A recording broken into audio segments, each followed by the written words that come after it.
देखिए बच्चों, इसमें था कि जैसे पश्चिमी हिंदी की बोलियां हो रही थी, तो पश्चिमी हिंदी की बोलियों में पहला था खड़ी बोली और दूसरा आपका था ब्रजभाषा। अब तीसरी बोली आपकी है कन्नौजी, क्योंकि उस वीडियो में आपका 2 बोलियों के बारे में परिचय हुआ कि कैसे किस प्रकार मतलब हम ब्रजभाषा को पहचानेंगे और कैसे हम खड़ी बोली में कहाँ मतलब प्रयोग किया जाता है, उसका थोड़ा थोड़ा वर्णन आपको मतलब उसकी व्याकरणगत विशेषताओं में बता दिया गया है।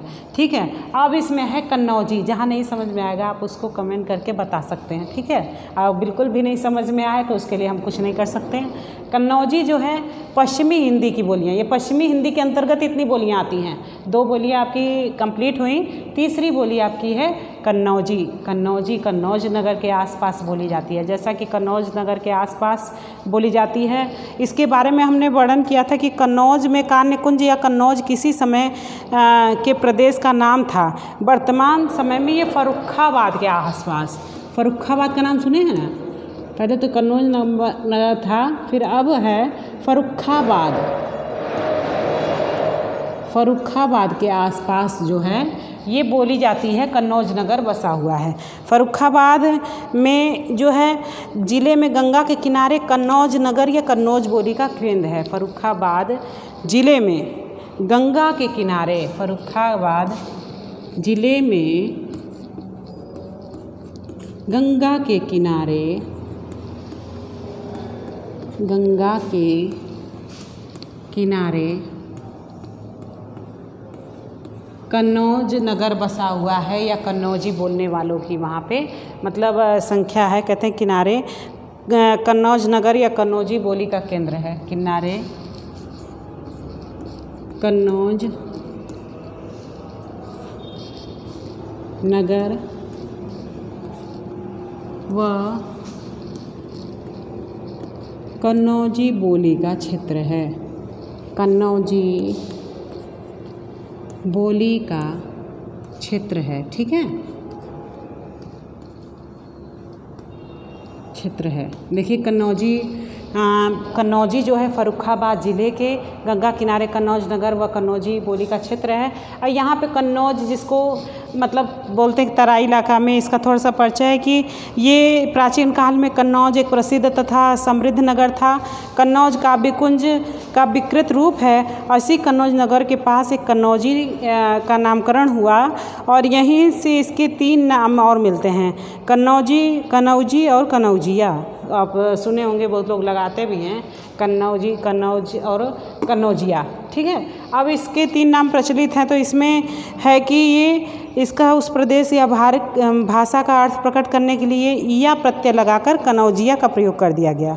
जैसा कि ऐतिहासिक दृष्टिकोण से कन्नौजी का विकास वैदिक संस्कृत, पंचाली पाली और पंचाली प्राकृत अपभ्रंश इस प्रकार से हुआ है। कन्नौजी का जो क्षेत्र है ब्रजभाषा और अवधी के मध्य पड़ता है। ये जो है ब्रजभाषा जो बोली जाती है, इसका क्षेत्र है ब्रजभाषा व अवधी के मध्य है। ब्रजभाषा और अवधि के मध्य है, अवधि के मध्य। ठीक है, इसकी जो जगह बताई गई है वो ब्रजभाषा और अवधि के मध्य मानी गई है। जहाँ पे ब्रजभाषा बोली जाती है और अवधि बोली जाती है, उसकी जो बीच का जो क्षेत्र है वहाँ पे क्या बोली जाती है, कन्नौजी भाषा बोली जाती है। इसका जो जगह है वो बरेली आप चले जाइए, जैसा कि हमने बताया इसके पहले वाली वीडियो में कि बरेली और लखीमपुर, सहारनपुर, उधर पूरनपुर, पीलीभीत इस तरफ चले जाएंगे तो ये वहीं की कन्नौज, वहाँ की ग्रामीण भाषा कन्नौजी बोली है। इसका क्षेत्र भी वही है। कहते हैं कि इसका जो मतलब कि बोली उत्तर में कुमायूनी और पूर्व में अवधि और दक्षिण में बुंदेली और पश्चिम में ब्रजभाषा से ये घिरी हुई है। इस बोली का जो क्षेत्र है कानपुर और दक्षिण में यमुना नदी। कानपुर, इसका क्षेत्र कानपुर है, कानपुर से ही ये स्टार्ट है कन्नौज का, कि यहाँ कानपुर और उन्होंने अपनी रचनाएं, कुल विद्वान इसे ब्रजभाषा में हरदोई, शाहजहाँपुर, पीलीभीत तक का क्षेत्र है।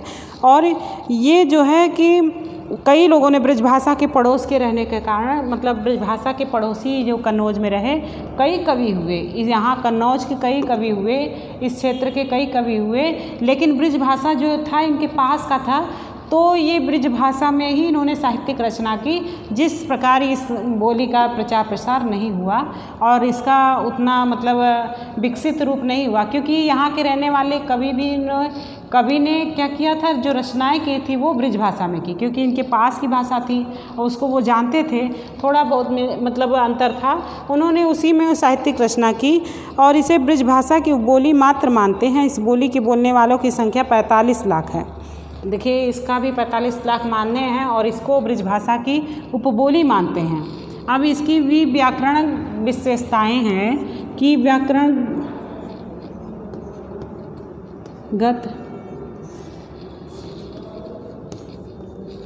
विशेषताएं,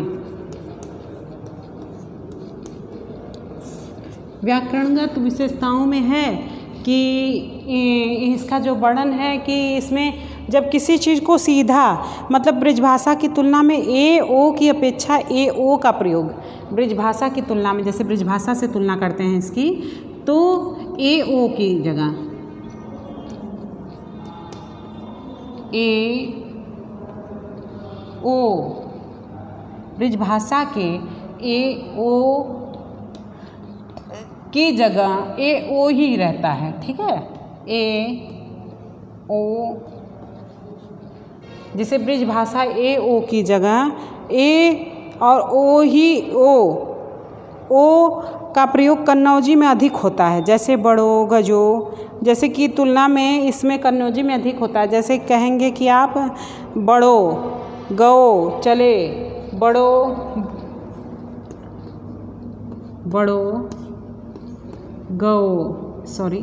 गओ चले, इसमें भी ए जहाँ प्रयोग होगा ओ उससे ही मिलता जुलता रहता है कि प्रयोग कन्नौजी में अधिक होता है और ए औ का संयुक्त स्वर करके औ उच्चरित किया जाता है। ए ओ को संयुक्त स्वर कर देते हैं। यहाँ पे ए औ को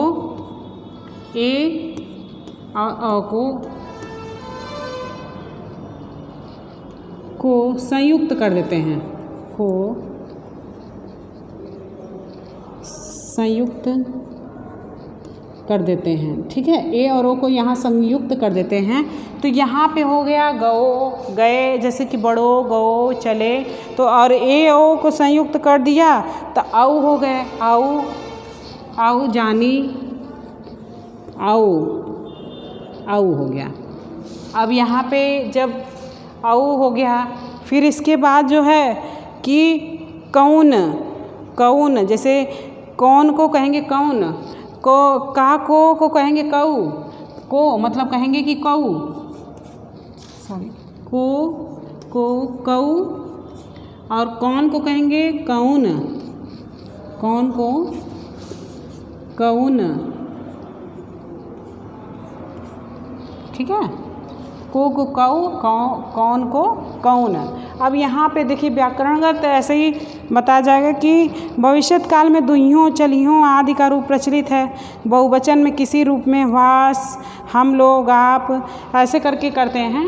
जैसे कि उदाहरण सहित इसका एक उदाहरण हम आपको दे देंगे कि किस प्रकार। इसके बाद जो है आप देखिए इसकी जो व्याकरणगत विशेषताएं कन्नौजी की थी, तो उसमें ब्रजभाषा की जो तुलना है, ब्रजभाषा की तुलना में ए ओ की अपेक्षा इसमें अधिकता बहुलता पाई गई है और इसका प्रयोग अधिक होता है, जैसे बड़ो गओ चले। ठीक है, यहाँ पे मतलब ब्रजभाषा, जो ब्रजभाषा में आपने गयो आओ ए का प्रयोग किया गया है, तो इसमें ए और जो ओ का प्रयोग है उसी की बस बहुलता पाई गई है, उसका प्रयोग अधिक होता है, जैसे बड़ो गओ और चले। अब ए औ का संयुक्त स्वर जो है वो क्या हो जाता है, यहाँ पे आके औ हो जाता है, को का कऊ हो जाता है, कौन का होता है कौन, मतलब कौन हो जाता है किसमें, कन्नौजी में। देखिए इसी की थोड़े सा उदाहरण है कि ए औ का संयुक्त स्वर औ, जैसे को कहना है कि को मतलब किसका है, को है कौन, और कौन का कौन है। ठीक है। भविष्यत काल में जैसे कहते हैं दुई हूँ चली हूँ, ऐसा मतलब हम भी चलेंगे तुम्हारे साथ, तो वो भी कहता है दुई हूँ चली हूँ मतलब चली हैं, हम भी मतलब जाएंगे तुम्हारे साथ। अब यहाँ पे आप का कहेंगे आपुन, कन्नौजी भाषा में आपुन काम करे के, आपुन काम किया जाए। फिर वह उई मतलब वह कहेंगे कि वह लड़का पढ़ रहा, उई पढ़त रहा, ऐसे कहते हैं हुआ भयो। और मरिहों का मरिहों, मारेगे मरही, और लास्ट में जब मतलब कि अंत था बोलना है किसी चीज़ का तो ये ऐसे किया था तो वहाँ पे हतो, ठीक है, हतो।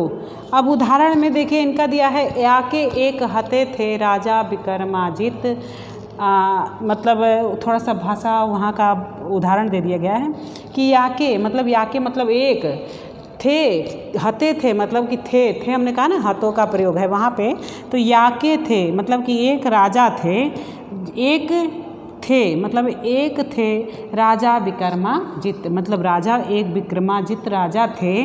तिनकी याक रानी रहें, तिनकी क्या थी, एक रानी थी, जिनकी एक रानी थी, जहाँ पे जिनकी कहना चाहिए वहाँ पे तिन और के है। याक मतलब उनके यहाँ याक रानी रहें, उई राजा और रानी में बाजी रागी। उई राजा मतलब उन, देखिए उई का प्रयोग हुआ है ना, कहाँ पे हुआ है उई कि संयुक्त स्वर, वहाँ संयुक्त स्वर कऊ का कौन और ए औ का आप आपुन कई कह उई, मतलब उई मतलब उनके कहिए या उनके रानी राजा और तिनकी आकर रानी रहे, उई राजा मतलब उस राजा और रानी में क्या हुई, बाजी लागी। तिन मतलब कि इसके बाद है कि याक चिरैया, याक उनकी चिरैया, याक मतलब एक चिरैया, याक यहाँ पे एक याक है ना, यहाँ पे याक एक, याक चिरैया बोलती रहे, एक चिरैया क्या हो रही थी, बोल रही थी। तौन राजा तो कहत रहे, और वही राजा कह रहा था वही उसी बात को कि वो कहते हैं कि कहत रहे कि उस बोलतू मतलब कुछ बोल रही है कि जाए के उही देश में पहुंचा जाए, मतलब चलिए उस देश में चला जाए। यहाँ पे कहते हैं जाए के उही देश में पहुंचा जाए। हुआ याक कुआं माँ भरती हती, वहाँ पे जो कुआं है यहाँ पे वहाँ पे माँ भारती रहती हैं, ऐसे देश में चला जाए राजा रानी से अपनी कहानी कहते हैं कि याके एक हते, याके हते थे राजा विक्रमाजित, तिनके याक रानी रहे, उई राजा और रानी में बाजी लागी कि याक चिरैया बोलती रहे। तौन राजा तो कहत रहे कि होश बोलतू जाके उई देश में पहुँचा जाए। हुआ याक कुआं माँ बढ़ती हती, माँ भरती रहती। जैसे ये हो गया आपका कन्नौजी भाषा का, कन्नौजी बोली का उदाहरण और व्याकरण विशेषताएँ कि इसका थोड़ा सा मतलब ब्रज भाषा से ये मिलती जुलती भाषा है। ठीक, देखिए अब इसके बाद है बुंदेलखंड में जो उदाहरण है, जैसा कि अभी बुंदेलखंड का परिचय है कि ये चंबल से घिरे हुए प्रदेश में बुंदेलखंड से नाम जाना जाता है और इसी भाग में बुंदेलखंडी बोली जाती है। जो बुंदेल राजपूतों की प्रधानता के कारण इस प्रदेश का बुंदेलखंड या इस भाषा का नाम बुंदेलखंडी रखा गया। जैसा कि देखा है कि शुद्ध रूप से यह झांसी, जालौन, हमीरपुर, ग्वालियर, भोपाल, ओरछा, सागर और नरसिंह, सिवानी और होशंगाबाद में बोली जाती है। बुंदेलखंड में बुंदेली बोली जाती है। जैसे कि झांसी की रानी आप पढ़ेंगे तो उसमें कहेंगे कि ये क्षेत्र भी जानना चाहेंगे तो बुंदेले हर बोलो के मुँह, हमने सुनी कहानी थी, खूब लड़ी मर्दानी वह तो झांसी वाली रानी थी, झांसी की रानी थी, बुंदेलों के मुँह सुने। झांसी और बुंदेलखंड मतलब वहाँ की जो आसपास की भाषा थी बुंदेल की, तो वहाँ उसी भाषा के जालौन आएगा, झांसी आएगी। जैसे कि वहाँ की जो बोलने वाली बोली है वो बुंदेलखंड में आएगी। इसमें सिवनी, होशंगाबाद भी आता है, भोपाल भी आएगा, ग्वालियर आया, हमीरपुर आ गया, ये सब किससे है, बुंदेलखंड से है। अब बुंदेलखंड में है देखे जैसा कि दिया है कि ये जो इसके कई कवि हैं, मध्यकाल में जो है बुंदेल साहित्य प्रसिद्ध केंद्र रहा है। दतिया पन्ना, और मतलब इस बोली को बोलने वालों की संख्या 92 लाख है। मध्यकाल में बुंदेलखंड साहित्य का प्रसिद्ध केंद्र भी रहा, जैसे कि आपने सुना होगा ठाकुर पद्माकर आदि अनेक बड़े बड़े कवि बुंदेलखंड के होते हुए भी ब्रिजभाषा में इन्होंने क्या की थी, बुंदेलखंड के थे लेकिन इन्होंने रचना जो क्या थी, ब्रिजभाषा में की है। जैसा कि आपने अलाउद्दीन का नाम भी सुना होगा, और इधर ठाकुर पद्माकर का भी। इन्होंने जो है कि किंतु बुंदेली की 3 उपबोलियाँ मानी जाती है, और इसमें एक है, देखिए बुंदेली बोली और ब्रिजभाषा में बहुत साम्य है। सच्चाई तो यह है कि ब्रिज, कन्नौजी और बुंदेली एक ही बोली की प्रादेशिक रूप है। बुंदेली, ब्रिजभाषा और कन्नौजी एक ही बोली की प्रादेशिक रूप है। इसमें मतलब है एक ही जैसा। और कहा जाता है कि इसमें जो बुंदेली साहित्य था कि 3 उपबोलियाँ मानी गई हैं कि पंवारी, राठौरी और खटोला। अब बुंदेली की बोलियों में बनाफारी महत्वपूर्ण स्थान है। यह बनाफर राजपूतों की बोली है। जैसे बोली का क्षेत्र हमीरपुर का दक्षिण पूर्व, अब बुंदेलखंड का पूर्व भाग है। अब बुंदेली साहित्य है कि जैसे बुंदेली में अधिक साहित्य उपलब्ध नहीं है। आला खंड मूलतः बुंदेली में लिया गया है, लेकिन ये जो केशव की रामचंद्रिका में तत् बुंदेली शब्द मिलते हैं, और लाल कवि की छत्रप्रकाश में जो है अधिकांश शब्द मिलते हैं। आला खंड भी यहीं की है, लेकिन वो थोड़ा सा उसमें भी उतना वर्णन नहीं किया गया है बुंदेली भाषा का। और इसमें है कि जैसे अधिक साहित्य उपलब्ध नहीं है। ठीक है। अब है कि व्याकरणगत विशेषताएं क्या है। व्याकरणगत विशेषताएं जो हैं जिससे पहचाना जाता है कि ये कौन सी भाषा है, मतलब कि कौन सी बोली है। तो इसमें ये कि इसमें ए औ बदलकर ए ओ रह जाते हैं। जैसे जिसमें बुंदेली में ब्रजभाषा में आपने देखा जहाँ पे ए औ का प्रयोग हुआ है, यहाँ बदलकर ए ओ रह जाते हैं।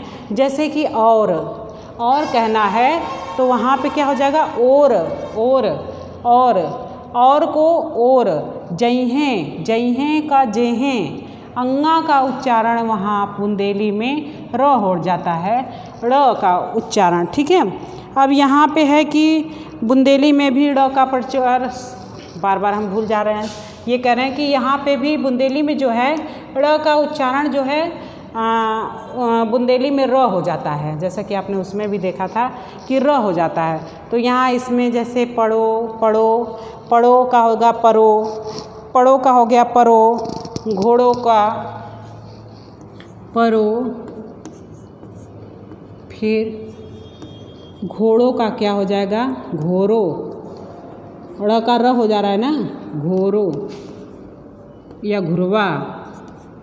घुरवा हो जाएगा, घुरवा, मतलब ड़ का र हो जाता है। ठीक है। अब यहाँ पे य का ज तथा व का ब हो जाता है। यहाँ पे य का ज तथा व का ब हो जाता है। जैसे यह का जो, जैसे यह का जो का होगा जो, और वह का वो। ठीक है। यहाँ पे य का ज हो जाता है, व का ब हो जाता है। अब जैसे यह कहना है तो ये इसका कह दिए जो। ठीक है। और वह का वो, यहाँ पे इसका हो गया यह, और वह का वो हो गया, यह भी कह दे या जो कह दीजिए। और अ के स्थान पर कभी कभी बुंदेली में, अ के स्थान पर कभी कभी जो बुंदेली भाषा में है ई का प्रयोग होता है। अब ई का प्रयोग होता है तो जैसे कहते हैं ना बिरोबर, बराबर को कहेंगे बिरोबर। इसी जैसे हम बराबर कह रहे हैं तो उसका कहेंगे बराबर का बिरोबर,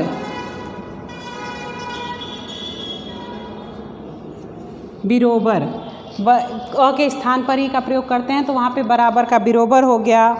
और इसी प्रकार कुछ का कछु, कितने का कितेक, वह बैठा बाने बैठो उसके पीछे। तथा जैसे क्रिया के रूप में अतीत में था हतो, मैं थी हतो, और भविष्य में मैं मारूंगा को करेंगे मरी हूँ।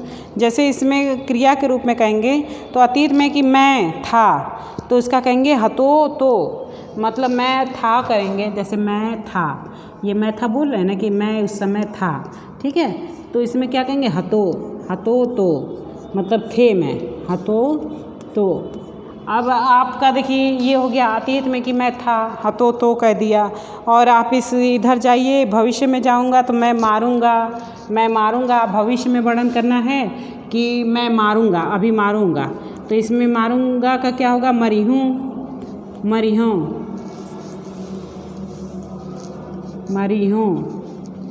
ठीक है। यहाँ पे देखिए यही उदाहरण है कि था वहाँ हाथों तो, अब मारूंगा का हो गया मरी हूँ। और फिर इसमें है कि जैसे इसके अतिरिक्त बुंदेली में बहुत से ऐसे शब्दों का प्रयोग होता है जो हिंदी की अन्य बोलियों में नहीं है। जैसे पिता का दादा, भाऊ, भैया, बापू। पिता को दादा, भाई को दाऊ, ऐसा प्रयोग करते हैं ना, कई जगह पे बोलते हैं भाई को दाऊ, जैसे हर जगह बोली में नहीं बोला जाता, कुछ जगहों पे ही लोग बोलते हैं, उसका प्रयोग करते हैं। पिता को दाऊ कहेंगे, दादा कहेंगे, भाई कहेंगे, मतलब भाई को भाऊ को भैया, बापू, चाचा को दादू, चाची को काकी या ककही, छोटे भाई की स्त्री को लहुरी, और गुटई पुत्री की बुइया छौनी, थाली को टाठी, थार थरिया, परात को कोपरी, तांबे का पड़ा तमेहरा। जैसा कि आप कहीं जाते हैं देखते हैं ना कि जैसे उसका उदाहरण है कि बाकी मोखो खबर नहीं रुया, कि बाकी मतलब उसकी खबर, उदाहरण में जैसे कहेंगे बाकी खबर हमें नहीं मिली, बाकी खबर मतलब उसकी खबर, बाकी खबर ऐसे ही बता दे रहे हैं आप लोगों को, ठीक है। बाकी खबर हमें मतलब कहते हैं यहाँ उदाहरण स्वरूप वो बता रहे हैं कि बाकी मोको खबर नहीं रूपा, माते मुखिया मतलब कि माते मतलब मुखिया के दौर में बाखो मतलब उसको 3-4 लातें और गतकिन से घूंसों से बहुत मारो, घूंसों से बहुत मारो मतलब बहुत मारो, ठीक है। कई भाषा का प्रयोग करते हैं, बोली का प्रयोग करते हैं जहाँ पे हम किसी चीज़ को कुछ भी कहते मतलब कोई और नाम से बुलाते हैं, और कहीं वो दूसरी जगह का जो होता है उसकी बोली कुछ और होती है, उसी का नाम कई आप, जैसे कि उदाहरण में आप बहुत चीज़ को देख लीजिए। आप यहाँ आइएगा अवधि में, हम तो नहीं जानते कि कौन लोग देखेंगे, जैसा कि हम देखते हैं यहाँ अवधि में यहाँ ऊपरी बोलते हैं, कहीं पे आप जाइए तो उसको कंडी बोलते हैं, कहीं पे है तो कई जगह गोईठा बोलते हैं, मतलब जगह जगह का अपना एक नाम होता है। पानी के लिए, नल के लिए भी है, कई नाम से कई जगह पुकारा जाना जाता है। अब इसकी तीसरी बोली है, इसके बाद है आपके लिए अगली बोली है हरियाणवी या बांगरू। जैसे हरियाणी बांगरू में पश्चिम हिंदी की जो बोलियां हैं, इसमें हरियाणा क्षेत्र में हरियाणा में बोली जाती है। जैसा कि देखते हैं कि हरियाणा प्रदेश की बोले जाने होने के कारण ये हरियाणी कहते हैं। हरियाणा कहाँ, दिल्ली में है, और आज अधिकतर हरियाणा में आप लोग गाना सुनते होंगे, सबसे ज़्यादा शादी विवाह आप देख रहे हैं, कितने भी फंक्शन हो रहे हैं, बहुत ज़्यादा हरियाणा गाने बज रहे हैं। भले समझ में ना आए, लेकिन बड़े लोग थिरकते हैं, बड़े चाव से थिरकते हैं इस हरियाणा गाने पे। और ये हरियाणा तो इससे तो थोड़ा परिचित होंगे कि कैसा मतलब प्रयोग कहते हैं कि मैंने कहते हैं, जिसका वर्णन हरियाणा और खड़ी बोली में बहुत कम अंतर है। जैसा कि खड़ी बोली में हरियाणा के बारे में देखा गया है कि हरियाणा क्षेत्र जो है दिल्ली के आसपास में बोली जाती है, और इसमें जो है कि इस भूभाग को पहले बांगर देश भी कहते हैं, बांगर देश कहते हैं। और यहाँ पे जो हरियाणा का जो क्षेत्र है वहाँ पे इस कारण इस बोली का नाम बांगरू भी कहा गया है। भौगोलिक दृष्टि में अम्बाला से दक्षिण पश्चिम के भूभाग को हरियाणा कहते हैं। इसके अंतर्गत दिल्ली का कुछ भाग, हरियाणा के रोहतक, करनाल, जिंद, हिसार तथा पंजाब के नाभा और पटियाला का दक्षिण पूर्वी भाग सम्मिलित है। और इस भूभाग को जो प्राचीन काल में कुरजांगल, कुरुक्षेत्र और ब्रह्मावृत भी कहते हैं। जैसा कि धीरेन्द्र वर्मा ने कहा कि हिंदी भाषी प्रदेश के प्रसिद्ध युद्ध क्षेत्र पानीपत तथा कुरुक्षेत्र इसी बोली की सीमा के अंतर्गत पड़ते हैं, अतः इसे सरहदी बोली मानना अनुचित न होगा। हरियाणा शब्द की हरण्यक या हरा वन से मतलब है, और हिरान हरियाणा बना। अहिर या जाट इस प्रदेश में है जो सबसे अधिक, इसलिए इस बोली का नाम जाटू भी है। हरियाणा बोलने वालों की संख्या 30 से 32 लाख से अधिक नहीं है। हरियाणवी में कोई उल्लेखनीय साहित्य नहीं है, कुछ लोकगीत अवश्य प्रचलित हैं। इस बोली का व्याकरण भी व्यवस्थित नहीं है, स्वरों का उच्चारण भी अस्थिर है। अस्थिर है और नवाब के लिए नवाबा का प्रयोग इस बोली में साधारण सी बात है। जैसा कि इसमें बहुत कम अंतर नहीं है, खड़ी बोली लगभग सभी वही ध्वनियाँ मिलती हैं जो खड़ी बोली में आपने देखा है, वही ध्वनियाँ हरियाणा भाषा में भी बोलती हैं, क्योंकि हरियाणा में जो इस बोली में व्यंजनों को द्वित्व करने की प्रवृत्ति है। देखा कि अभी कई बोलियों में ऐसा था, लेकिन इसमें भी ऐसा वर्णन है। जैसा कि राजा का राजा, बेटी का बेटी, पैसा का पैसा, और इसमें मैंने के साथ मन्ने, जैसे कि आपने मतलब सुना होगा ना कि मन्ने आवे हिचकी। हाँ, मन्ने आवे हिचकी मतलब मैंने वहाँ पे मैंने को मन्ने, हूँ है, हूँ के स्थान पर सू से सो का प्रयोग होता है। जैसा कि आपने इस समय के गाने जो सुन रहे हैं हरियाणवी गाने, इसमें तो बिल्कुल लगभग आपको मालूम पड़ जाता है कि हरियाणा का सॉन्ग है। इसका उदाहरण स्वरूप ये दिया गया है कि इसमें जो है व्यंजनों को द्वित्व करने की प्रवृत्ति है, जैसे राजा का राजा, बेटी का बेटी। अन्य एक पुरुष जो है, अन्य पुरुष एक वचन में पुल्लिंग और स्त्रीलिंग रूप अलग है। जैसे यो पुरुष या स्त्री, वो पुरुष में वह स्त्री में। मैंने का प्रयोग मैंने के साथ मन्ने और मन्ने का भी रूप मिलता है। सहायक क्रिया में जैसा कि आपने देखा हूँ है, हो के स्थान पर सू से का प्रयोग, तथा कृदंत में हिंदी की तरह ता तथा पंजाबी की तरह दा दोनों का मिलना होता है। जैसे कर्ता का होगा करदा, करदा पंजाबी में भी होता है ना, कर्ता का करदा, कर्ता का करदा, करदा, ठीक है। अब इसमें कर्ता का करदा हो गया, और इधर अपने को अपने हो गया, अपने जानदा, जानता को जानदा। और यहाँ पे जैसे न का जहाँ पे प्रयोग हुआ, वहाँ पे जानता का जानदा, मैं ये चीज़ जानता नहीं, ये चीज़ जानदा है। जानता का क्या होगा, न का प्रयोग हो गया तो जानदा, मैं जानदा, ठीक है,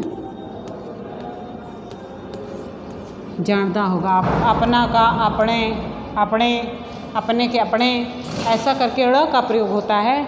जैसा कि देखते हैं कि एक का ओक हो जाता है। हरियाणवी बोली में कोमलता नहीं है, पंजाबी भाषा के प्रभाव के कारण परुषता और कठोरता आ गई है। साहित्य का सुनिश्चित व्याकरण न होने के कारण इस बोली का अपना स्वतंत्र अस्तित्व रखना कठिन है।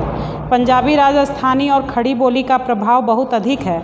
और जैसे कि उदाहरण में, अगर हम उदाहरण में कह दिए, जो उदाहरण दे हरियाणा का, तो राजा भोज ने से, राजा भोज ने 900 रुपया उसमें इनाम को नियाम के दिया। बा हमर तो आपने घरों चलिया, मैं तो अपने घर चला आया। राजा पूछण लग गया, मतलब कि राजा पूछने लगा, तो तय मारे तन्ने के घियावेगा, मतलब इससे तुम्हारा क्या लाभ होगा। जल्लाद बोले भाई 400 रुपया थमा गए। जैसे उदाहरण में राजा भोज ने से रुपया उसमें नियाम के दिया, बा हमर तो आपने घरे चले आया। राजा पूछण लग गया, जो तय मारे तन्ने के घियावेगा, मतलब जल्लाद बोले भाई 4 मैं रुपया थमावेगे। मतलब यहाँ पे यही है कि राजा भोज जो थे वो एक इनाम मतलब कि पुरस्कार किए थे कि जो हमारे घर में आएगा और इस तरीके से काम करेगा, उसको क्या होगा कि इनाम दिया जाएगा, उसके बदले में उसको कुछ पैसा दिया जाएगा। उसी को मतलब हरियाणा में उदाहरण के स्वरूप मतलब किया गया है। मन्ने तन्ने जानदा, मतलब पंजाबी का भी मिश्रित रूप है इसमें। यही हरियाणा का और बांगरू का। यहाँ पे आपका पश्चिमी हिंदी की सभी बोलियाँ आपकी इस वीडियो में कंप्लीट हो गई। ठीक है, धन्यवाद। अब है आपका पूर्वी हिंदी के बारे में। आप इसके अगले वीडियो में पूर्वी हिंदी के बारे में बताएंगे कि पूर्वी हिंदी में कौन कौन सी बोलियाँ हैं और कहाँ पे कौन सी बोली बोली जाती है। ठीक है, धन्यवाद।